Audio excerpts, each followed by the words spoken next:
கனடாவின் மார்க்கம் பகுதியில் வசிக்கும் பெண் ஒருவர் முன்னணி உணவுப் பொருள் விற்பனை நிறுவனமான ட்ரீம் ஹோட்டல்ஸ் நிறுவனத்தின் ஐஸ் காபியில் கரப்பான் பூச்சி கிடந்ததாக குற்றம் சுமத்தியுள்ளார்.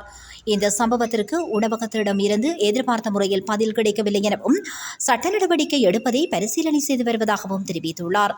கடந்த 10ஆம் தேதி ஸ்காப்ரோ பகுதியில் உள்ள ட்ரீம் ஹோட்டல்ஸ் இந்த சம்பவம் நடந்ததாக தெரிவிக்கப்படுகிறது. சுபனா ஃபீரா தனது 6 நண்பர்களுடன் ரமலான் நோன்பு முடிந்த பிறகு இரவு 9:15 மணியளவில் இந்த கடையில் கூடி சந்தித்ததாக தெரிவித்துள்ளார். அவர்கள் 4 பானங்களை வழங்குவதற்கான கோரிக்கைகளை செய்தனர்.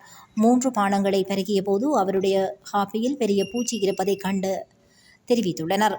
நான் ஒரு கரும் தழும்பை கண்டேன். அது மிக பெரிய பூச்சியாக இருந்தது. அதற்கு நேர்த்தியான மீசை இருந்தது என்று பீரா செய்தியாளர்களிடம் தெரிவித்துள்ளார். நர்சிங் படிக்கும் பீரா, நான் பருகிய பானம் அசுத்தமாக இருந்தால் உடனே வாந்தி எடுக்கும் பொருட்டு கழிவறை கூடினேன். எனது நண்பர்களும் அதே நிலையை சந்தித்தனர். பலருக்கு வாந்தி, வயிற்றுப்போக்கு ஏற்பட்டுள்ளது என்றும் அவர் தெரிவித்துள்ளார்.